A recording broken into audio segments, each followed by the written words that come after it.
凌晨1点，手机亮了，是我妻子苏晴的男助理发来的一张酒店自拍，大床、暖光，还有我熟悉的那个侧脸。我放大照片看了3秒，笑了，反手就把照片甩进了他公司的高管群，顺手艾特了他和董事长，也就是我岳父。恭喜2位，祝百年好合，早生贵子。发送完毕，关机，打车去机场。2小时后，我已经坐在飞往巴黎的航班上，喝上了香槟。我叫陈默，是一家互联网公司的中层技术总监，而我的妻子苏晴是成达集团副总裁。那是一家在业内排名前10的地产公司，市值几百个亿。3年前我们结婚的时候，所有人都说这是天作之合。他是商界精英，我是技术新贵。谁能想到3年后的今天，我会在凌晨1点把他的自拍照发到他的高管群里。下了飞机，我打开手机，瞬间涌进来上千条消息。我先打开了和律师的对话框。陈先生，我看到你凌晨发的消息了，你现在在哪里？方便通话吗？我没有立即回复我的律师，而是打开老婆公司的高管群。我发的照片和问候还在。凌晨1点50分，我岳父在群里发了一条消息，所有人立刻撤回所有消息，这件事我来处理。但照片撤不回了。凌晨2点，高管群被解散了。我看着这些消息，嘴角不自觉地弯了一下。3年了，3年的婚姻，我无数次告诉自己，苏晴是爱我的。然而我们之间的距离，从床的另一边变成了另一张床，变成了另一个城市，变成了另一个男人。我打开笔记本，开始写辞职信。当初苏晴让我进成达的时候，说过一句话：你来帮我，我们夫妻同心。我信了，放弃了原来公司几百万的期权，带着整个技术团队跳槽过来。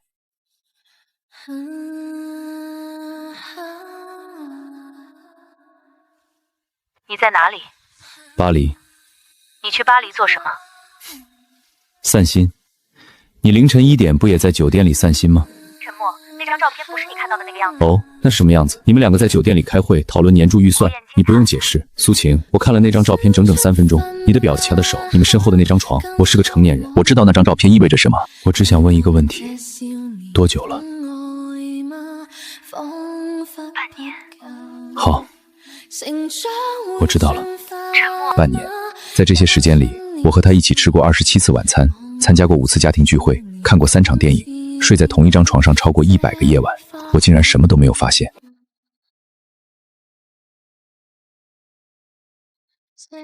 赵总，高管群里的消息你看到了没有？什么消息？自己去看，看完之后立刻想办法把那张照片删掉。还有，联系陈默，问他到底想干什么。顾燕青，昨天下午我还和他握过手。顾总，高管群你看了吗？啊？你赶紧看一下，出大事了！立刻把高管群的所有聊天记录清空，能不能做到？赵总，微信聊天记录是存在本地的，我们没办法远程删除别人的，那就想别的办法，把群解散，现在，立刻！47个人，47部手机，只要有1部截了图。解释。爸，不要叫我爸，我现在是你的董事长。顾燕青昨晚喝多了，我送她回酒店，她拉着我说话，说了很多工作上的事。那张照片是她拍的，我不知道她为什么要拍，也不知道她为什么会发给陈默。你觉得我会信吗？我说的都是事实。事实？你是商人，你应该知道真相不重要，别人怎么看你才重要。那张照片上，你穿着睡裙靠在床头，一个男人搭着你的肩膀。不管你们之间到底发生了什么，所有人看到这张照片都会得出同一个结论，还有陈默。他把照片发到高管群里，等于当着整个公司的高管把这件事公之于众。你考虑过他的感受吗？他没有给我解释的机会。他跟了你3年，你以为我不知道吗？这3年来你有多少时间在家里？你有多久没有和他好好吃过一顿饭？婚姻不是你做项目，婚姻是需要经营的。爸，对不起。不要跟我说对不起。现在的问题是这件事怎么收场？陈默发那条消息的时候，显然已经不在乎后果了。一个不在乎后果的人是最危险的。我会找他谈。他关机了，电话打不通，人也不知道去了哪里。他不在上海。他的助理说他请了年假，订了一张今天凌晨飞巴黎的机票。你去吧，明天不，今天上午9点开紧急董事会，你也参加。小晴，你还爱陈默吗？我不知道。今天开这个会是因为今天凌晨发生了一件事，我相信在座的各位都已经看到了那张照片。我不想讨论这张照片的真伪，也不想讨论照片背后的事情。今天这个会只讨论一件事，这件事对公司的影响以及我们怎么应对。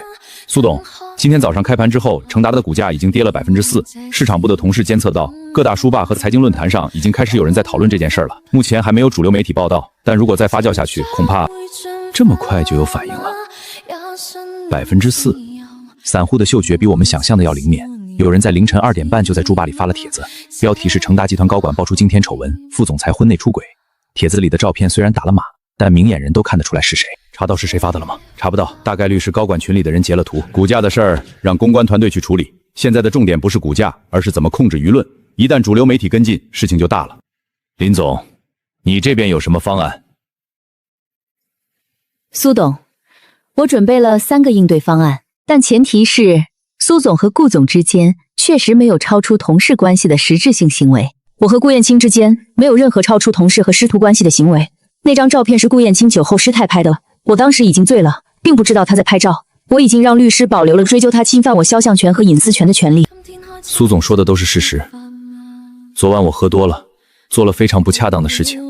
我向苏总道歉，向公司道歉，也向陈默道歉。你先坐下。临危3个方案里，我选 B。发声明，顾燕青停职。苏董不用说了，这件事没有商量的余地。不管照片背后的真相是什么，一个副总裁在公司年会后和上级在酒店过夜，本身就是严重的职业操守问题。如果我不处理，以后怎么服众？另外，陈默那边，我需要有人去和他谈。他是成达子公司的技术总监，手里掌握着集团大量的核心数据和系统权限。如果他因为这件事做出任何不理智的行为，后果不堪设想。我去。你不能去，你是当事人，你去找他只会让事情更复杂。让赵明先去。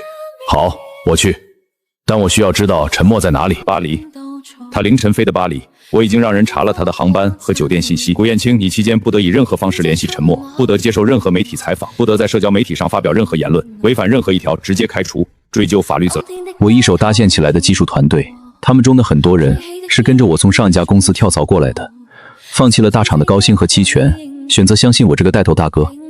而现在我要离开了。巴黎真好，好到让我几乎忘记了自己是刚发现妻子出轨的人。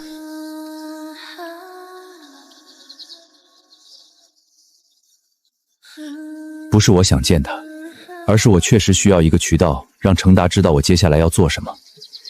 不是威胁，不是谈判，只是通知。赵明远，成达集团的营销副总裁，45岁，老狐狸一只。他能到这看海频率的地方站稳脚跟10几年，靠的不是能力有多强，而是永远站在那一边。他来找我不是来关心我的，是来给成达擦屁股的。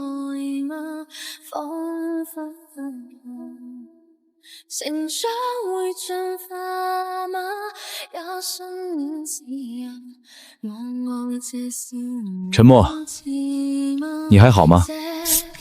陈默，我是代表公司来找你谈的，但首先作为朋友，我想说这件事苏晴做的不对，但你发那张照片到高管群里也不太合适。你知道那张照片现在传成什么样了吗？我不知道，我关机了。成达的股价今天跌了6%，市值蒸发了几10个亿。我不是来怪你的，我只是想让你知道这件事的影响比你想的要大。苏董希望你能冷静一下，不要做更多冲动的事情。我没有冲动，那张照片是我看了3分钟之后，冷静的、清醒的转发出去的。我知道自己在做什么。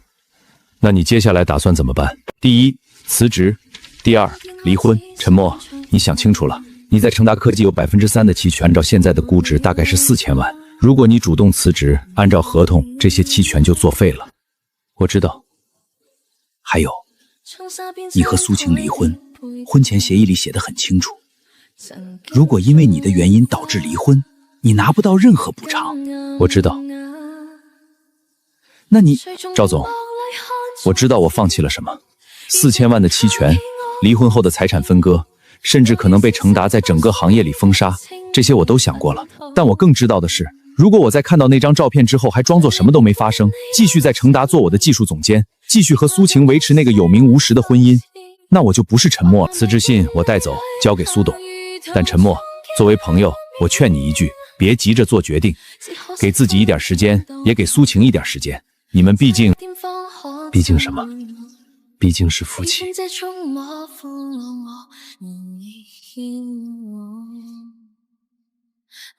我不知道该怎么形容和苏晴的婚姻，如果用一个词来形容，大概是不对等。我们是在一次行业峰会上认识的，我当时被他那种笃定的、掌控全场的气场深深吸引住了。3个月后，我们开始交往。6个月后，他带我去见了他的父亲。那是我第一次意识到，我和他之间隔着一条多么宽的河。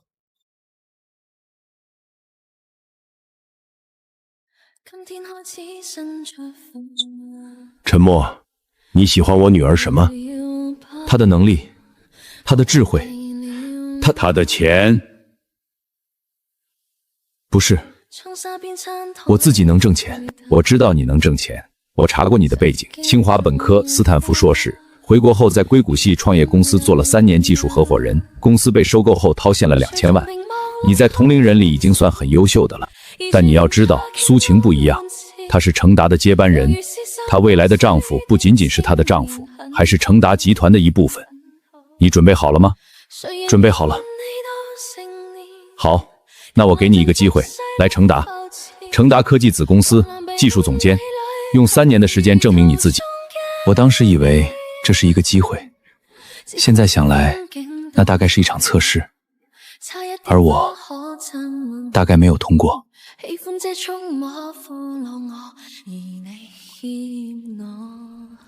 婚后的日子一开始是好的，苏晴会在周末的早晨给我煮咖啡，她会在我加班到深夜的时候发一条消息说早点回来。我以为这就是婚姻，平淡的、琐碎的，不需要太多激情的婚姻。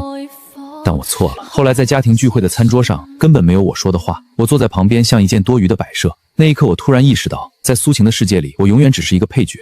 她的舞台太大了，大到我在上面连站的地方都没有。特别是后来的2年里，这种落差感越来越强烈。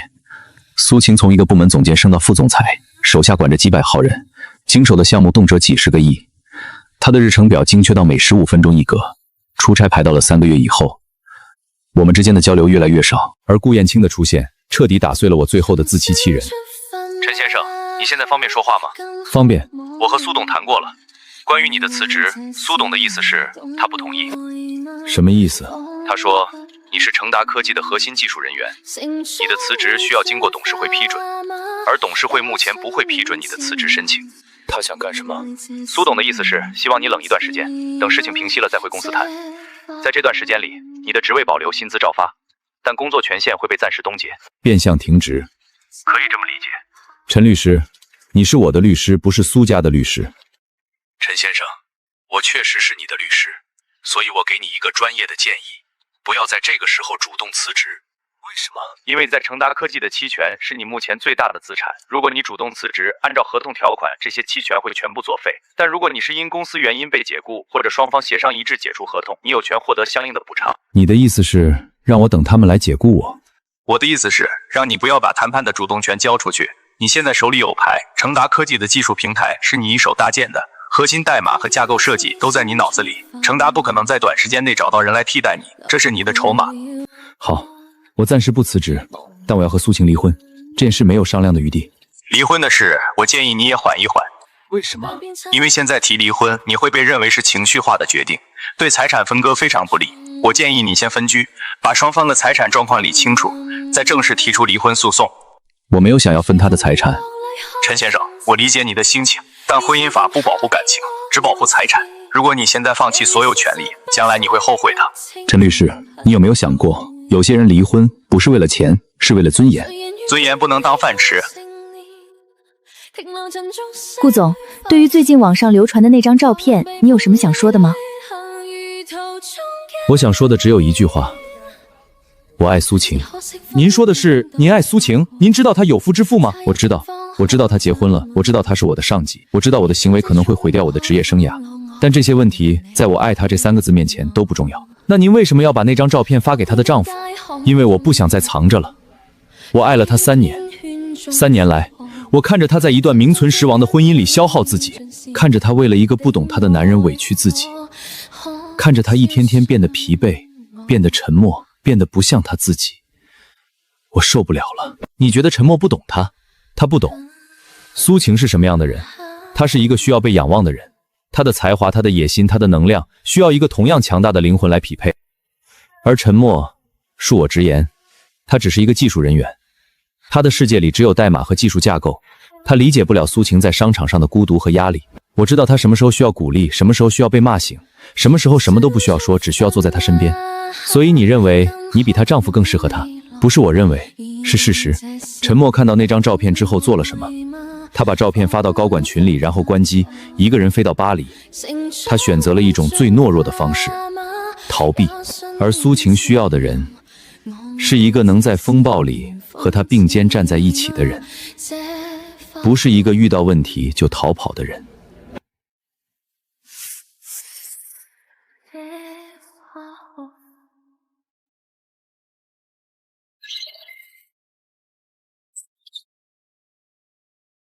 放下吧，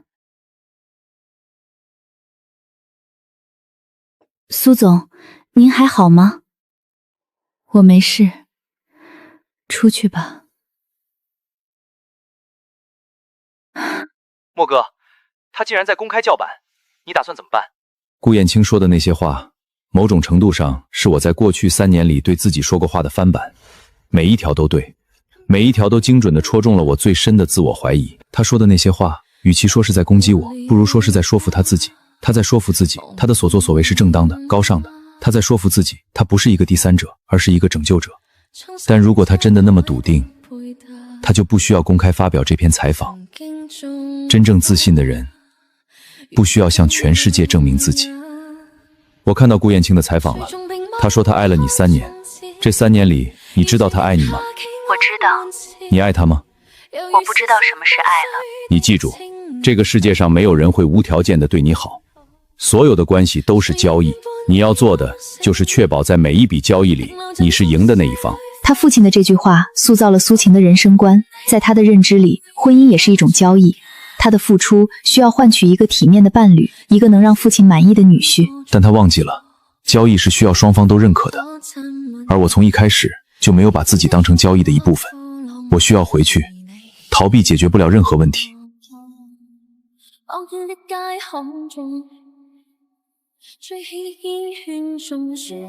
你回来了。你怎么知道？你的航班信息是我让助理查的。你在哪里？在 B2 停车场，黑色奔驰，车牌号你知道的。你瘦了。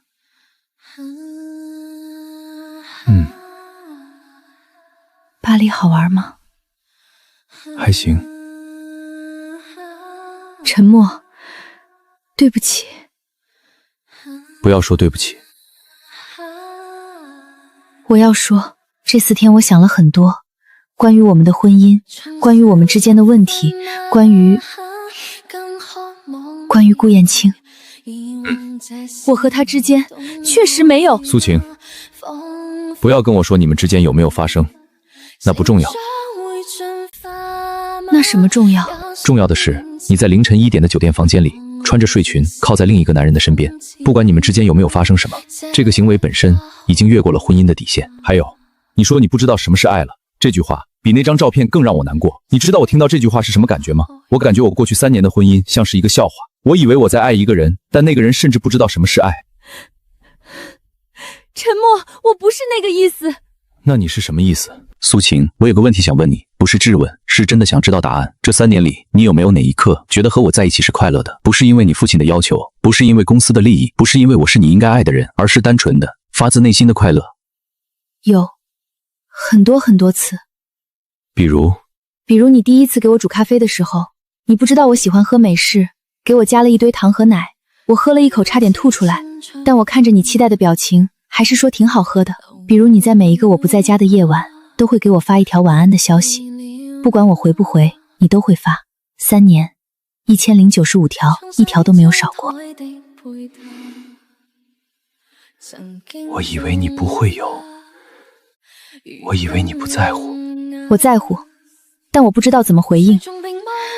我从小就不会表达感情，我爸告诉我，感情是弱点，是会被别人利用的东西，所以我学会了把所有的感情都藏起来，藏在工作里，藏在项目里，藏在每一次的谈判和决策里。但你不一样，你让我觉得这个世界上有一个人，不需要我赢，不需要我强，不需要我做任何事，就愿意对我好。这种感情让我害怕。害怕什么？害怕失去。害怕有一天你不在了，我就再也没有人可以说晚安了。那你为什么还要？为什么还要让顾燕青靠近你？因为我不相信，我不相信有人会无条件的爱我。我总觉得你总有一天会离开，与其等你主动离开，不如我先毁掉它。苏晴，我需要你回答我一个问题，不是现在回答，而是想清楚之后再回答。你想要的到底是什么？是一个能让你赢的盟友，还是一个能让你安心的家人？这两个选择没有对错之分，但你不能两个都要，你必须选一个。如果你选前者，那顾燕青比我更适合你。他能在商场上和你并肩作战，能在风暴里和你站在一起，能给你想要的那种被理解的感觉。但如果你选后者，你就需要学会一件事，相信有人会无条件的爱你，不需要你赢，不需要你强，不需要你做任何事，只是爱你。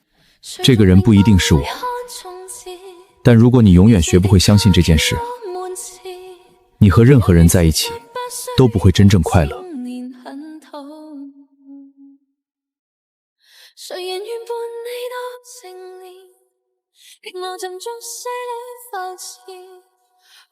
回到上海之后的日子，我搬出了和苏晴一起住的那套公寓，住进了这间临时租的公寓。苏晴没有再来找我，但我们之间没有断联。她在用一种笨拙的、小心翼翼的方式试图靠近我，而我在用一种克制的、保持距离的方式观察她。顾燕青在采访风波之后被成达集团正式停职，但他没有消沉，相反，他利用自媒体频繁地发布关于地产科技的行业分析和观点文章，获得了大量粉丝，甚至有传闻说几家头部地产公司向他抛出了橄榄枝。顾燕青在用自己的方式告诉所有人，他的价值不依赖于成达。这个顾燕青，如果不能为我所用，就必须彻底毁掉。顾先生，我看了你在网上写的文章，你的文章写得很好，但你能不能不要再提成达的内部数据了？那些数据虽然不是机密，但用在这个节骨眼上不合适。苏晴，那些数据都是公开信息，我只是做了整合分析。如果你觉得不妥，我可以删掉，但我有一个条件，你愿意见我一面吗？现在不行。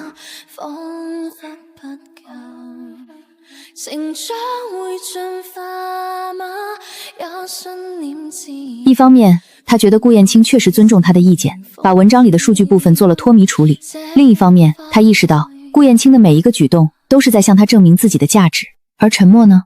沉默从来没有向他证明过什么，他只是在那里，沉默的、稳定的，不要求任何回报的在那里，像一棵树。你不会每天注意到一棵树的存在，但当你需要阴凉的时候，它永远在那里。而他花了3年时间，才意识到这棵树对他来说意味着什么。沉默，明天是我爸的生日，家宴，你来吗？苏宏远的生日家宴，按照惯例是在佘山别墅里办的，参加的人不多，只有苏家的直系亲属和最亲近的几个老朋友。沉默啊，今年成达科技做得不错，你功不可没。那是我在苏家为数不多的被认可的时刻，而现在我是一个被停职的子公司技术总监，一个在凌晨1点把妻子床照发到高管群里不计后果的女婿。我去还是不去？去了意味着什么？意味着我愿意再给这段婚姻一次机会，意味着我原谅了苏晴，意味着我接受苏宏远的和解，还是意味着我只是一个没有骨气的、放不下的、卑微的前夫？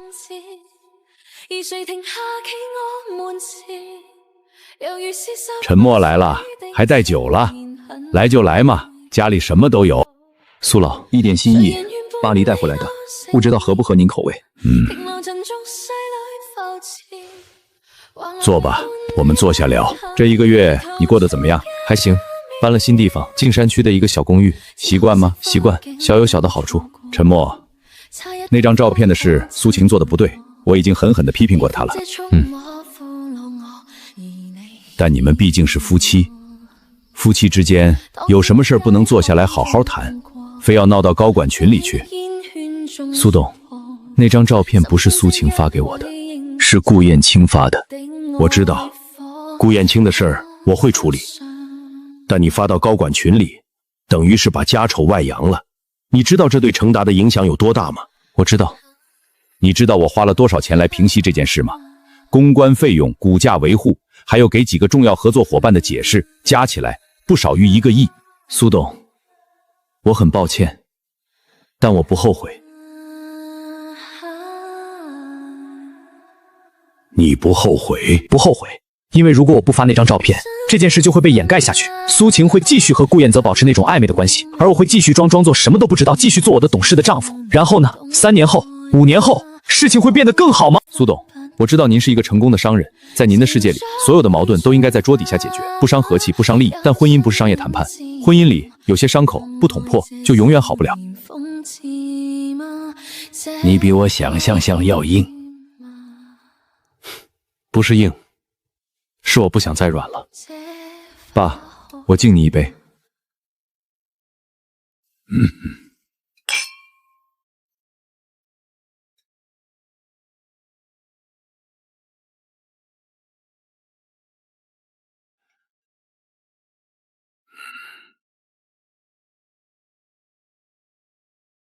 沉默。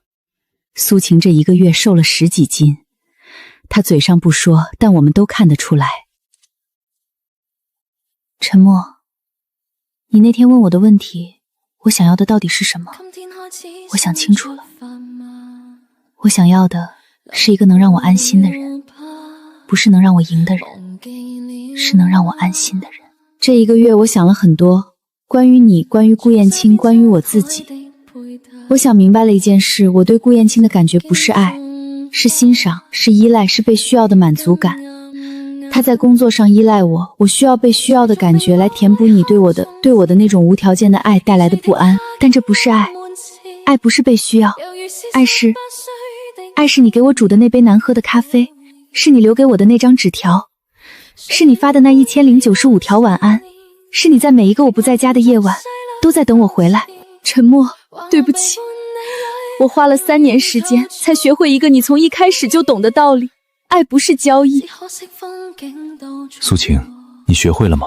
学会了，但你得给我时间，让我证明给你看。多久？1辈子，够不够？1辈子太长了，先试试1年吧。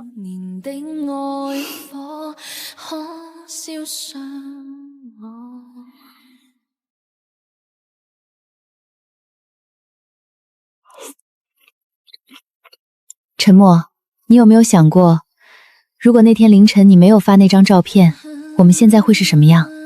大概和之前一样吧，你忙你的，我忙我的。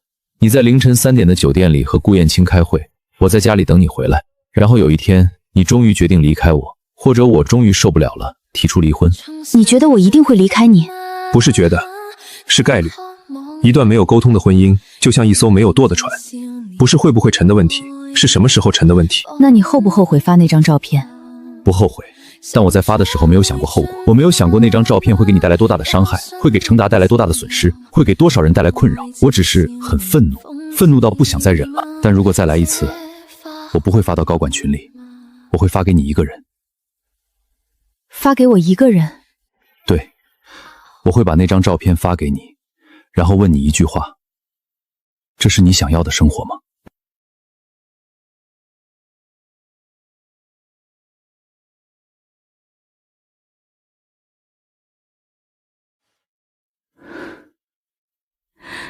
沉默，对不起。不用对不起，我们都在学。学什么？学怎么爱一个人。